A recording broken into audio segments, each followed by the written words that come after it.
help of the brayer, we're going to go ahead and add color to these pieces.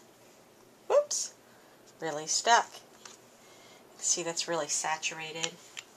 This is crushed curry. Fair warning, it sticks like crazy.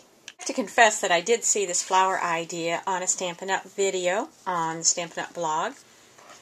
You may recognize it from one of the catalog projects, but I'm changing it up just a little bit. Sort of like the names have been changed to protect. No, I'm not protecting anybody. And you want to stagger your layers. Looks like I have about 4 of the big ones. I think I've decided for a little contrast, I'm going to use the white for the top. I'm going to use a couple of those. Put that on there.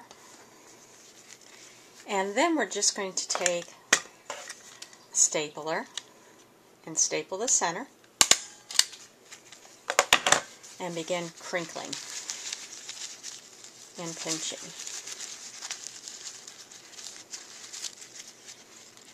And pulling until you have the flower that you want.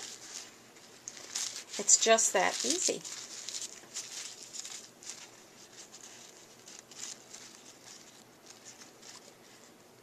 Okay, our little gift is almost complete. You can see that I've added a piece of Eastern Elegance designer paper, and then I just stapled it at the top. And I've added our flower, which was super duper easy to make. Thank you, Stampin' Up! For that great idea. And then we're going to stamp a little tag. We're going to use the Chalk Talk stamp set. Let's have a little magic here. Now, what I've noticed, this Chalk Talk, this particular stamp, you can see that it has a lot of solid and a lot of detail. If you have a really solid image with a lot of detail, these new firm foam pads are just so juicy. They get almost too much ink in there.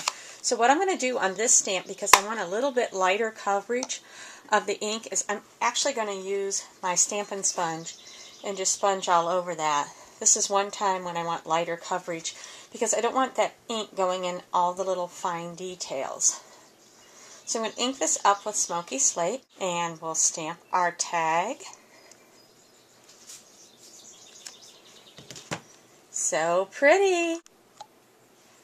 Okay, now for a little magic. First of all, those Post-it notes that we were using to hold the framelits on, go ahead and give those a toss. You won't need those anymore with a new magnetic plate.